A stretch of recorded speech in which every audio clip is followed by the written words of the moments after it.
Thank you very much, Lisa, and hello everybody.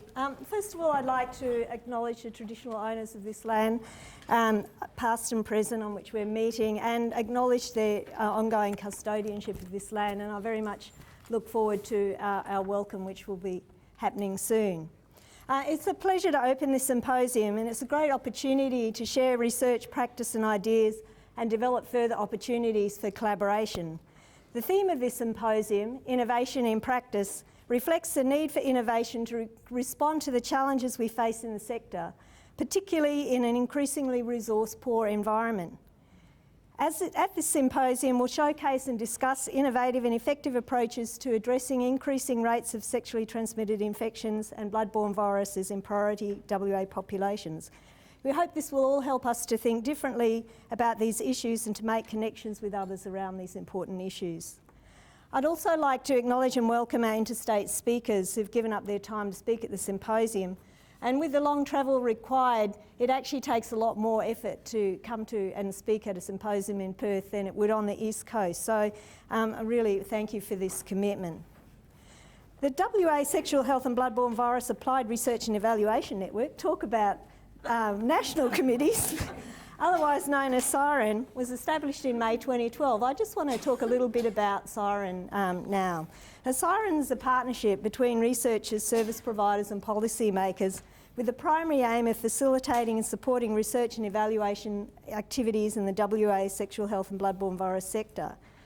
And I think that the establishment of SiREN is an innovation in itself and something to be proud of, as it's one of its kind across Australia, and I'd like to acknowledge Lisa's initiative in making SiREN happen.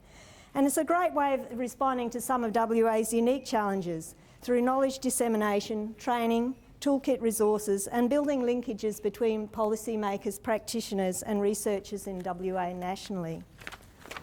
SiREN has become the go-to organisation for service providers in the sector to seek research and evaluation support and to access health promotion project planning and evaluation expertise.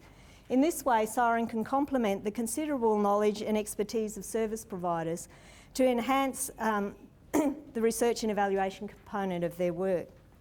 SiREN has also established a network of 200 key stakeholders in the WA national sexual health and bloodborne virus sector, and that's a key resource to draw from in responding to new challenges. SiREN has provided over 400 hours of support for 11 organisations in undertaking 36 projects. I think that's pretty good for the short time that SiREN's been happening. They've also delivered 13 training workshops and developed 5 toolkits. And some of the outcomes from SiREN's contributions also include the preparation of 3 manuscripts for peer-reviewed journals, one of which has been published. And the SiREN model and the WA SiREN research outcomes have been presented at 12 national and international conferences. SiREN has responded to one of the important challenges relating to HIV infection, that of mobility of people with HIV in Australia and internationally, as well as the risk of travellers and mobile workers acquiring HIV when travelling to high prevalence countries. SiREN supported a collaboration between Curtin University's Collaboration for Evidence Research Impact in Public Health. What is it about us that we like these long, otherwise known as SERIF, and La Trobe University's Australian Research Centre in Sex Health and Society. This collaboration produced a roadmap for action on HIV and mobility. Subsequently, with the support of SiREN, a community of practice for action on HIV and mobility has been formed, which is important to aid in the implementation of findings in the roadmap.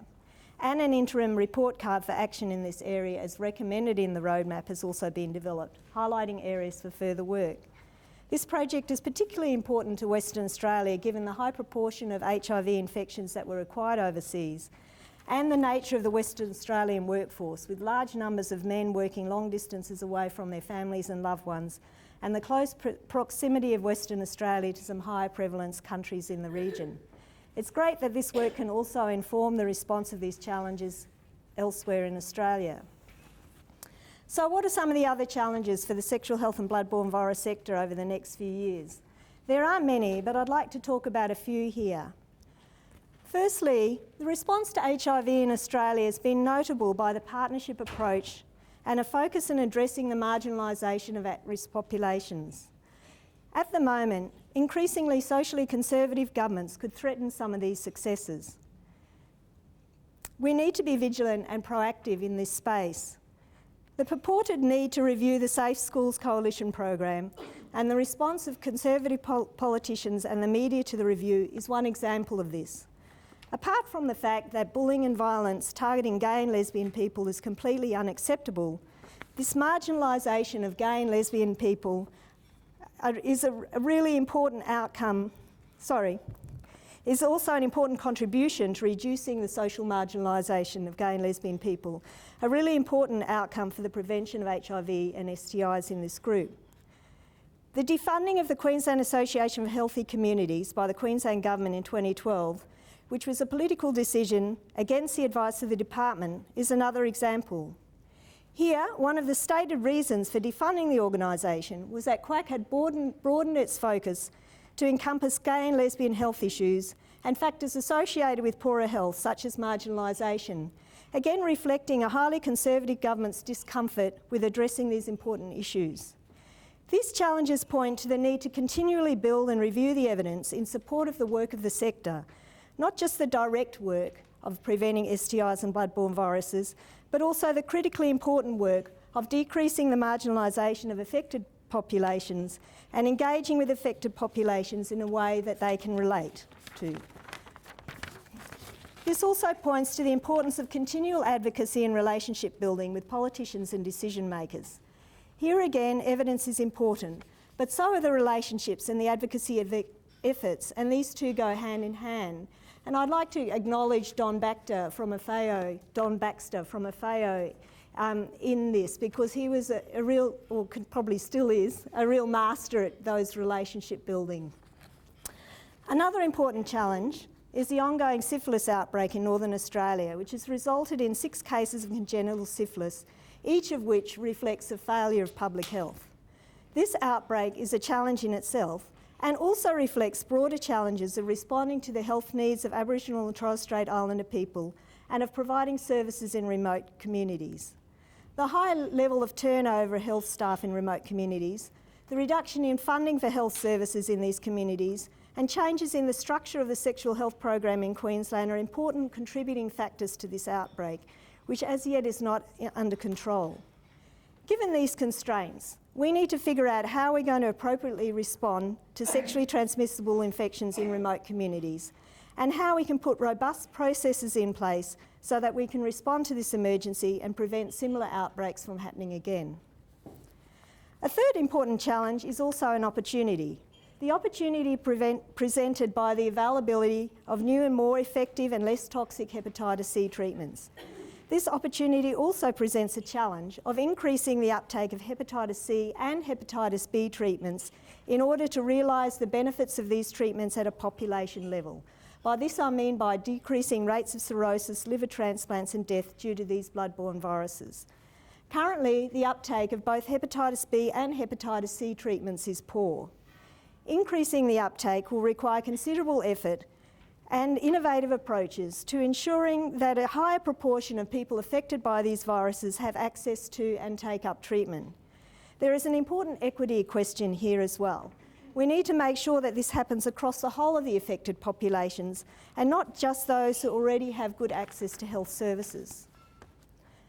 The recent rise in HIV infections amongst men who have sex with men is also a major challenge in WA and nationally.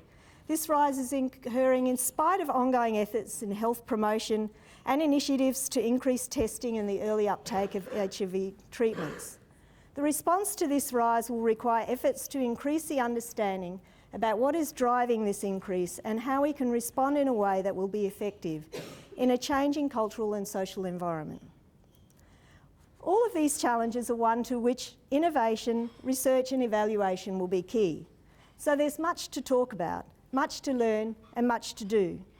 This symposium is an important opportunity to talk about, learn about and develop collaborations in order to respond to these and other challenges facing the sector. Thank you for being here and I look forward to learning about the outcomes of this important event.